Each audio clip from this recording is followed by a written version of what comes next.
Hey guys, Greg D here, back with another video, and today I thought that it's been a while since I've made a sort of like update video regarding my 2014 Volkswagen Passat Wolfsburg edition. So I've kind of been thinking about over the last few days, because I have had this car now for about 3 months. I've put roughly 3,000 miles on it.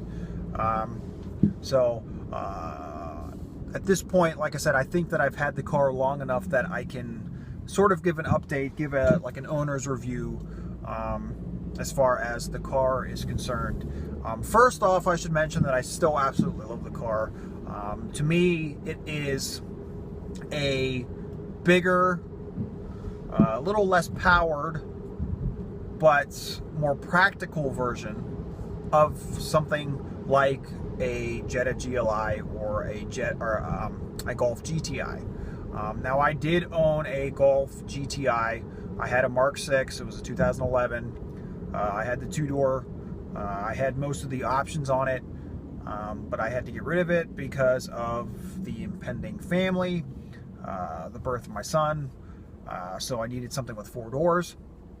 And for those of you who have followed my channel for a while, will know that I did have a Maxima, but I was involved in an accident. So there was kind of like that bad juju stigma on the car. So we decided to get this Passat. And it's actually funny because my wife actually picked this car out when we went to the dealership. She's like, "Oh, what about this?" And I was like, I never even thought of the Passat. I mean, I was actually set on getting a Jetta, but now that I had the Passat, I'm actually really glad that I have the Passat. I still really love this car. I love the seats. They're compared to the seats in like the Mark 6 GTI, they're a lot more comfortable. They're a lot softer. I always would notice in long trips in the GTI that like my back and my butt would start to hurt because the seats were a lot firmer. These are a lot softer, not as heavy bolstering on the sides, but it has good lumbar support. Very, they're soft. They do the job. Not the nicest like seats that I've ever sat in, but they do the job pretty well. As regarding fuel economy in this car, fuel economy in this car is freaking phenomenal. This car, according to the EPA, is supposed to get 25 city, 36 highway. Most times I can usually get about between 400 and 420 miles to a tank of gas before I have to fill up, which for me and how I drive, getting to and from work, going to the gym, whatnot, that means a tank of gas for me lasts about 2 weeks, which is, I've never had a tank of gas in any car that I've ever owned last that long. If I was lucky in the Maxima, tank of gas would last me about a week. 18.5 gallon fuel tank in this car. Like I said, 25 city, 36 highway. I have actually gotten more though. In one particular tank of gas, I was driving mostly highway, and I have gotten up to 38 mpg on the highway before. Part of that could be because of my APR stage 1 intake that I have. I definitely have the mod bug when it comes to this car. I still love all of the features about this car. I mentioned the leather seats. I love Volkswagen steering wheels. I love this. Like I said in the first video when I first reviewed this car, I don't know what they use as far as the leather, or like what type of leather they use or whatever. But it is like these wheels feel so good in your hands. Like you could tell they took a lot of time to think about where your hands are going to be the most, where you're going to be looking, where where your knees are going to rest, where your elbows are going to rest. Like, they took the time for those things to really up the game as far as comfort. And even in the case of power, that's the big thing. This car really doesn't feel underpowered at all. The only time that I've noticed that it feels underpowered is when you're going up a very steep hill.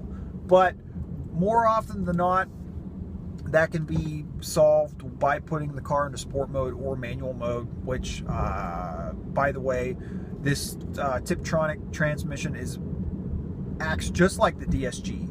Obviously, it's not the DSG. It's not a dual clutch, but I can't even describe it. It's awesome. The one thing that I will mention about this transmission is that it's very jerky, very low in the RPM range. So from first to second gear especially, and even sometimes second to third, it gets a little bit jerky and it kind of like throws you in, and it can be annoying from time to time. Like, let's say when you're going from a full stop to a slow roll, that can kind of get annoying. But overall, the transmission is very intuitive. It's very smooth. Still like it. The APR intake itself, I don't have any other modifications besides window tint, 20%. The air intake itself maybe added a few horsepower. Nothing real crazy as far as power. You get more of the sound than anything. Now you can sort of hear like the sucking action. You can hear the pressure blowing off once you let off the gas a little bit. I'm sure that much like the GTI, when I had stage 1 and the intake, it'll be a lot louder once you get the stage 1 tune, just because, in all honesty, you're blowing more boost. So that's something to look forward to, because like I said, I do have the mod bug when it comes to this car, and stage 1 tune is obviously something that is high up on that list. But like I've said before, this car doesn't feel underpowered at all. Volkswagen rates it at 170 horses, 184 pound-feet of torque. Stage 1 is supposed to get you up to 240 and 290. So, and even so, this car does 0 to 60 in about 7.5 seconds. So it's not like a speed demon, but it's no slouch either. And in all honesty, there's only a few things, like a few critiques, that I could say about this car that I wish it had. Like I've been thinking about this, and I almost wish this car came with the, run-of-the-mill 2-liter gasoline engine that they put in every other Volkswagen. I think this car would benefit from a little bit extra power from the factory. It is, it's a mid-sized car. It has more interior volume than the Jetta, than the Golf. A little bit bigger as far as weight-wise, so I think that extra little bit of power, even if they rated it at what the Jetta is, 210 horses and 207 pound-feet of torque, even if they did that, I think it would go a long way. Obviously, if you want something that's a little more torquey, you can get the diesel, but that's up to you. Around here in Pittsburgh, I see a ton of the diesels, so I know for a fact that they're very popular and they sell really well. Another thing that's bothered me about this car is how the limited edition that Volkswagen has been advertising a lot lately is cheaper than the Wolfsburg edition, yet it has more standard features, and I don't like that. And they're standard features that, yes, I mean, is it a huge deal? Not really, but is it nice to have? Absolutely. Things like the keyless entry, the push button start, that kind of stuff. The 17-inch, I believe, 5-spoke wheels would be nice. This has 16-inch wheels. Not that I'm complaining, but I think that those things should also be standard on the Wolfsburg edition. I mean, obviously they're probably trying to go a little bit different, a little special because it's the limited edition, but it is what it is. I also wish, now this is just me personally, I know that not everyone likes this, but I wish that they had the flat bottom steering wheel, much like they do in the Jettas. In all of the Jettas and all of the Golfs, for 2015 and 2016, they have the flat bottom steering wheel, and the Passats do not. It's just your average run-of-the-mill, but it has a decent, 9-3 grip here. I really wish that they had the flat bottom steering wheel. Like I said, that's just me personally. I like the flat bottom steering wheel. Well, even though the flat bottom steering wheel in the case of the Golfs and the Jettas is not as pronounced as, let's say, in the GLI and GTI, but still would be nice to have nonetheless.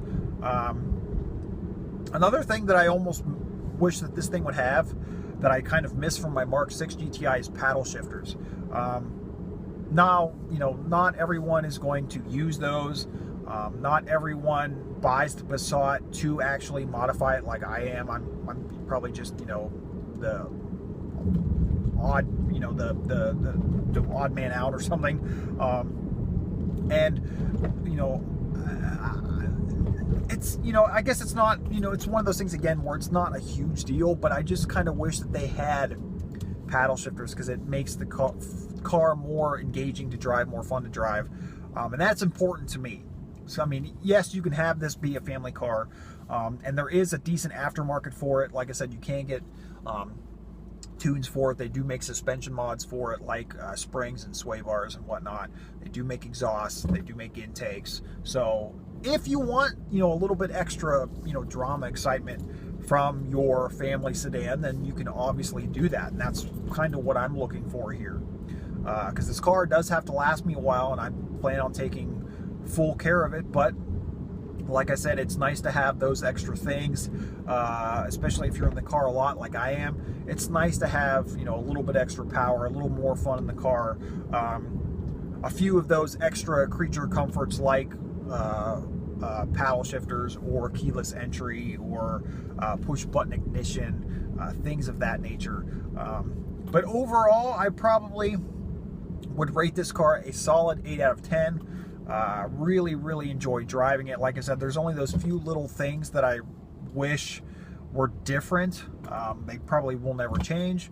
But, you know, like I said, once again, if you want that kind of stuff, then you can get a higher model. You can get the limited edition if you can't afford something a little more expensive.